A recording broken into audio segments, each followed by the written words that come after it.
And now, tonight's presentation of radio's outstanding theater of thrills, Suspense.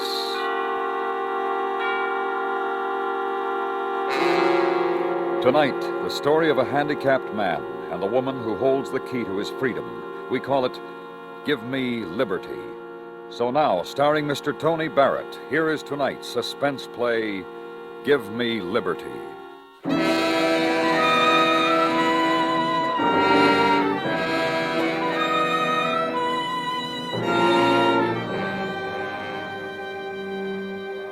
I embezzled $250,000. I want you to know that needed brains, planning, patience. I devoted 3 years of my life to the trick, and I got away with it. $250,000. Well, of course, they caught me very easily, but they couldn't find the money. I wouldn't tell them where it was. I got 7 years for it. My right wrist was handcuffed to the left wrist of a detective, and they put me aboard a train bound for the penitentiary. I could see that the detective had instructions to soften me up. He was much, much too kind. You comfortable, Mr. French? You want a magazine? Anything? I'd like to be able to lift my hand without raising yours into the air. Can't you guard me without being quite so attached to me? Why, sure, I guess we can work that out. Tell you what, you sit next to the window. I'll kind of box you in, and that way you can wear the cuffs all by yourself and nobody loses. Yeah, thank you. Let me get my keys.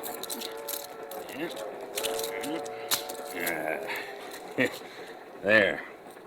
Funny thing, most guys say the biggest trouble is when you read a paper. 5 inches of chain don't give you much room to turn a page. I'm not worrying. I'll have 7 years for reading. 7 years and $250,000. Say, how smart does a guy have to be to get his hooks on so much lettuce? Would you like some of it? Are you kidding? Well, all right, let's make a deal. You drop the key to these things on the floor, and then go have yourself a nice lunch. Huh? Oh, sure. And when do I see Mr. French again?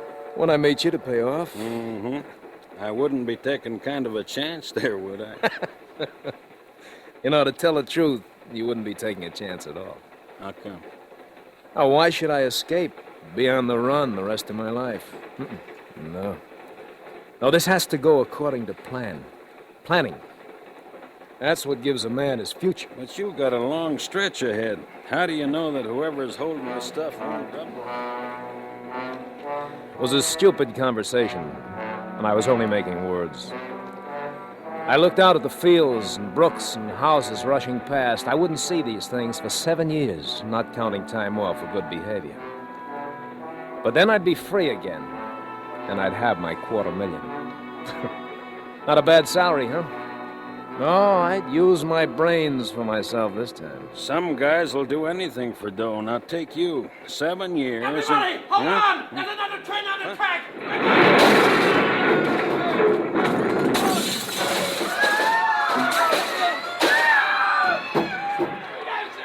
Our car lay on its side in flames, and most passengers who could move got through the broken windows.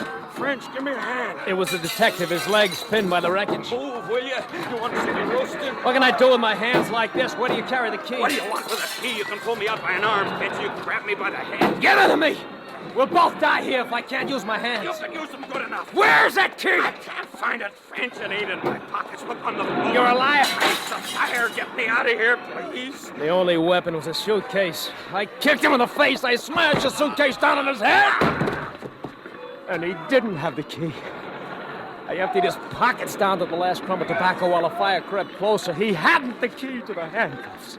And I wanted it.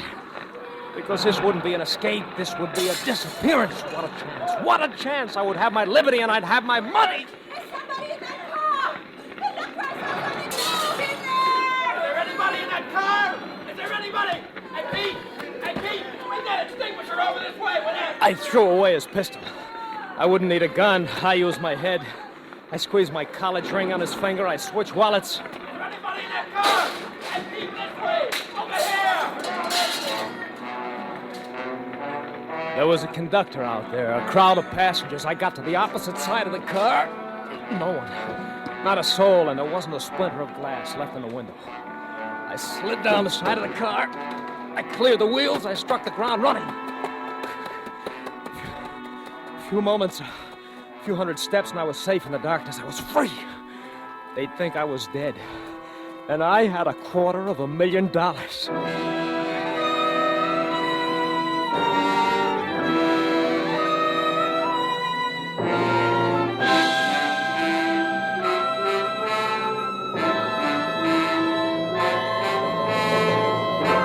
You are listening to Give Me Liberty, tonight's presentation in radio's outstanding theater of thrills, Suspense.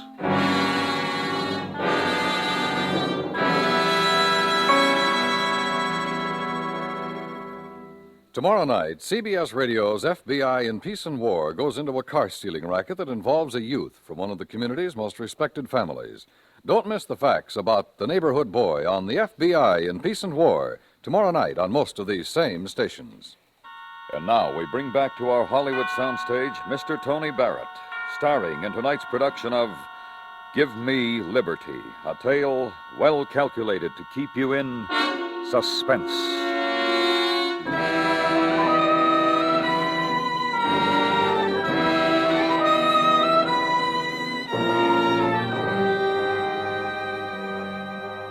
My first job after escaping was to break out of those manacles. I sat in a wheat field, holding my arms overhead so the blood would run from my hands and wrists and leave them slim. Then I tried to pull them off. It didn't work. And I couldn't snap the chain. I twisted it, I pulled at it, I tried to fling my hands apart, and it wouldn't break. I rubbed it against stones until my skin was torn and bleeding, and it wouldn't break. By this time, it was morning. It wasn't until then that I knew I had to have help. I pushed through the wheat and the corn beyond it. I stumbled down a slope into a barnyard. Down, Jack, down! A woman was standing near one of the hen houses, a pan of chicken feed in her hand. What do you want? There was nothing I could say. She had seen the handcuffs. Come on. What do you want? I'm hungry. Where are you from? How'd you get away? Well, we were going up to the prison. There was an accident. Well, what do you want from me? Look, you lend me a file, and if you could spare some food, I'll be glad to pay you. You don't have to pay me for anything. Wait here. Jack, you watch him. She went into the house, and the dog got down on its belly and put its nose between its paws. And its eyes never left my face for a minute. Then through the stillness, I heard the cranking of an old-fashioned wall telephone, and I knew what she was doing.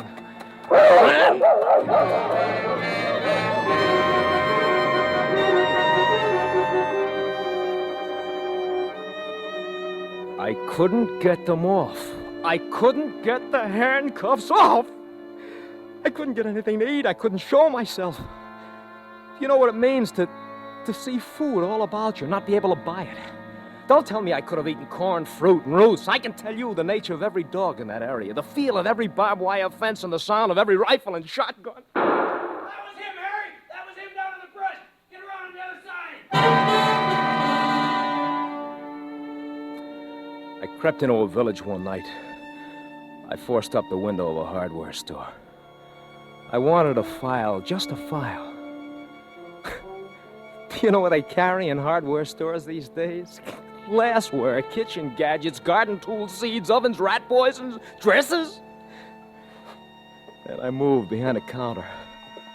A hardware store has to have a file somewhere.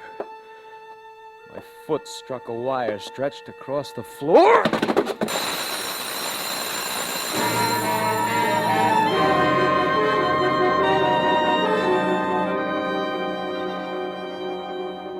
How tired have you been?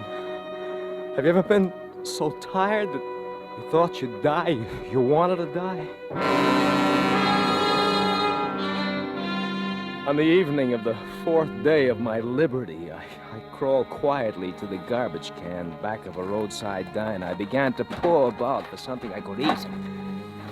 There was a step behind me. I turned. It was a boy. We looked at each other for a long moment. He was waiting for me to speak. I said, "Hello, Sonny. Hello? You live in this neighborhood?" Yeah? I don't. I'm traveling. With handcuffs on? Oh, these, yeah. Well, friend put them on me for a joke. Say, that gives me an idea. Sonny, look, would you do me a big favor? Huh? Depends on how big. I'll say it's worth $10. You get me a file or chop them off with an axe or something like that, huh? No. I'll let you keep them there. They're fun. No. Well, then would you do something else for me? Depends. Well, I'm a little embarrassed about going in a lunch wagon like this. Would you step in there and buy a few hamburgers for me? Huh? How much? Same $10. Let's see the money. I got it right here in my pocket, ready to jump into your hand. A lot of things a boy can buy with $10. There we are. How do I know it's good? Don't you trust me? Drop it on the ground. Drop it. Why? You drop it and back away, then I'll pick it up. Oh, say, that's very smart. All right, how's that? Far enough? I guess. He picked it up, began to walk around the diner. When he was out of reach, he started to run. Hot! There's a convict out back! Hot with handcuffs on!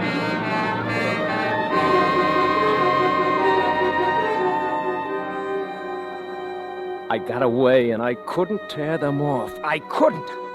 I had $250,000 buried away, and it was worthless to me. Do you know what can be bought with $250,000? A man's soul can be bought for less, but I couldn't buy a 10-cent file. I spent that night in a nest of cast-off railroad ties stacked at a siding. When I opened my eyes in the morning, I had company.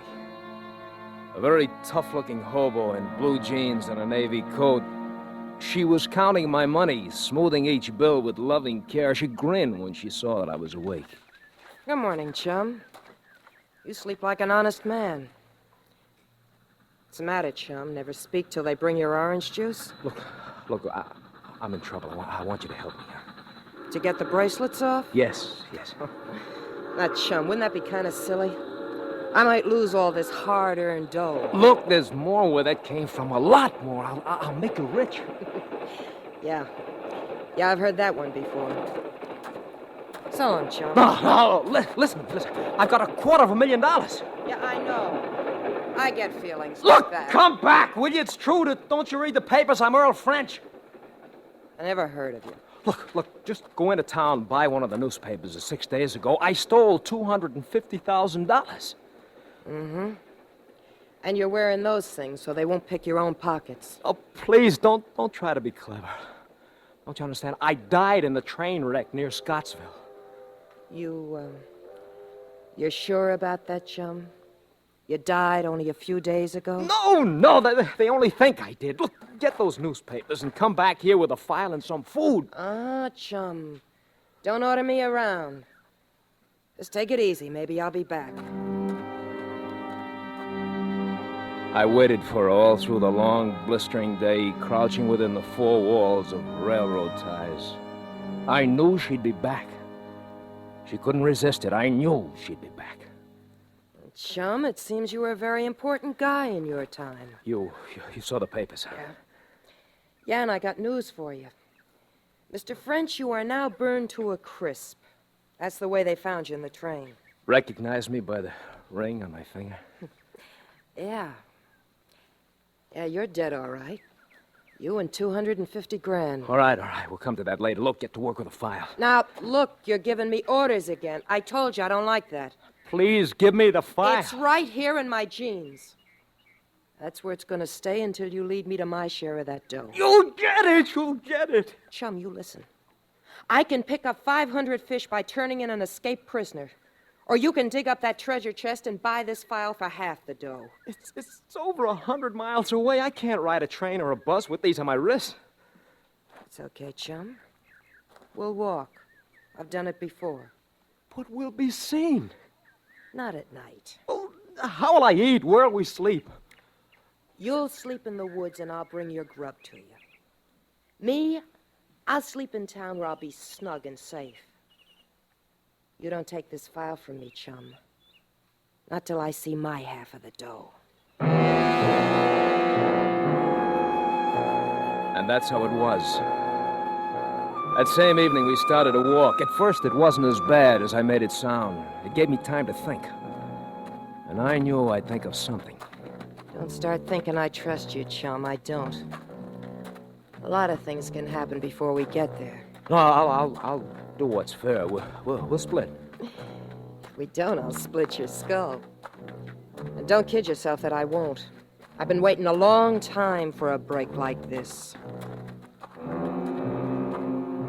We walked, with the handcuffs digging so deep into my flesh that I began to believe they were part of me. Yeah, she brought me food, but she wouldn't come close enough to hand it to me. And every time I reached for anything, it was torture. My hands and wrists, they were a mass of misery. As though I were a pet animal on a leash. My friend always walked 6 paces behind me. Oh, she was smart. I realized I had to get away from her, and soon. The morning I decided to do it, she found me a shack to hole up in. I could hardly wait for her to leave, go into town. Oh, this place looks good. I'll meet you back here tonight. All right. See you tonight. That's the way I like you, chum. Nice and agreeable. Well, why not? Why shouldn't I be? I'll see you tonight as usual. Sure. Is there anything special you'd like me to bring you to eat? No, nothing special. Chum, I think you better turn around. Why? Because...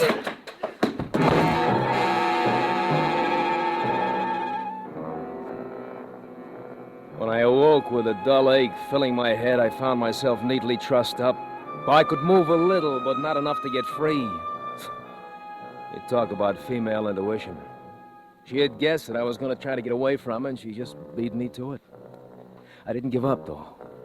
She would have to make one mistake. The next night, we'd stop for a rest. How can you be sure the stuff is still there? Look, it's safe. How do you know? What kind of a place did you hide it in? You'll see. Now, get out that file. When I see the dough, little chum... Take them off, will you? How long do you think... Shut up! You'll wake up the neighbors. Now move. No. I said move! No! That money is mine. You'll never see it unless I want you to, and we'll go to it the way I say. Chum, you're making me mad. You get out that file and take these off. Now go on, get it out. I can give orders, too. What do you think you are, an animal trainer? Now, that's not a bad idea. Is it? But it happens I'm not an animal, and it also happens... What's that for? You can't frighten me with a knife. You use that on me, and we both lose out. You gonna get up? No. This'll hurt. I'll kill you someday. I swear I'll kill you. I had a husband like you. Brave enough outside, but once anybody put on the pressure... You talk too much. Go on. I'm calling your bluff. I'm sick of hearing you talk. All right. Keep away. Keep away from me.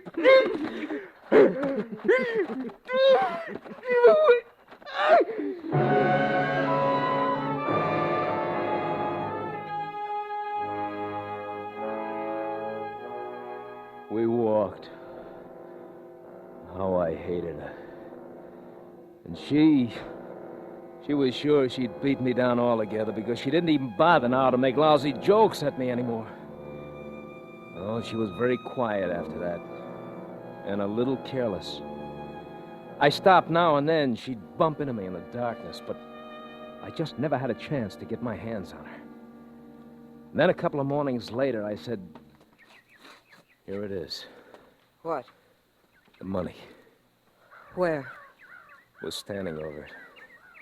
Are you trying to kid me? We're standing in the middle of the highway. You didn't do any digging here, chum. Look, there's a culvert running under the road here, a 24-inch pipe. Come on into the ditch, I'll show you. You didn't stick that dough in the pipe, it had washed away. It's not in the pipe. It's in a deep crevice between the pipe and the concrete. Pull out some of those stones. You pull them out. With these hands, I can't touch anything without screaming, pull them out. Prince, help me. If this is a gag... She believed me. She had to. She saw the truth in my eyes. The money was there, my $250,000. She bent over to tug at the stones. She turned her back to me for the first time. That was it. That was the mistake I was waiting for. I sprang forward and I cast the handcuffs down on her head. The back of her head. Her head and neck. Oh, the pain in my wrist, but I didn't care. I just didn't care.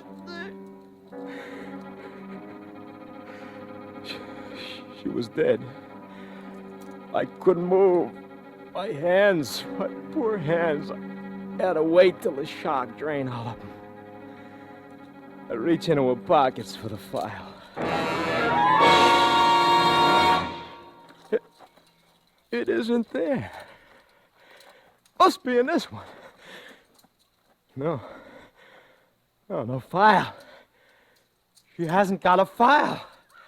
She never had one. A cheat! A dirty little cheat!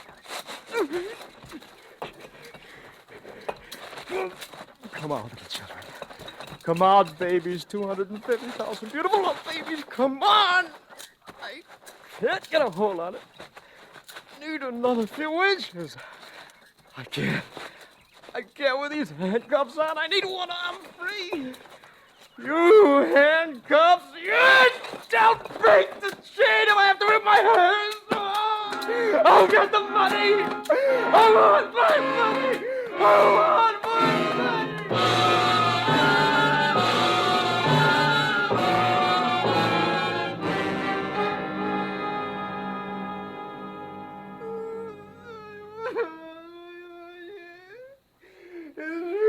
That's the way I found him, Chief. Sitting in the ditch beside the dead girl. He hasn't stopped babbling since. All right, lock him up. I'll notify the city authorities. Tell them we got Earl French here.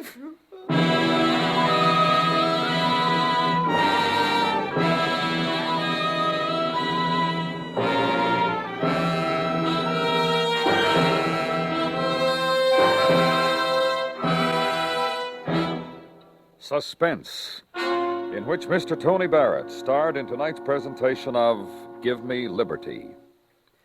Next week, Suspense will bring you a repeat performance of one of the most controversial stories ever heard over your radio.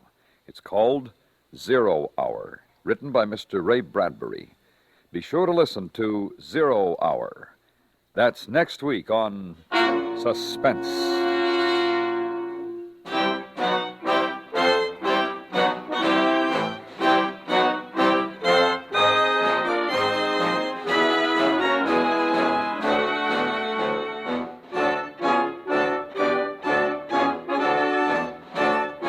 Suspense is produced and directed by Anthony Ellis. Tonight's script was written by Herb Meadows. Music was composed by Lucien Moraweck and conducted by Wilbur Hatch. Featured in the cast were Michael Ann Barrett, Lou Merrill, Helen Klebe, Richard Beals, and Jack Carroll.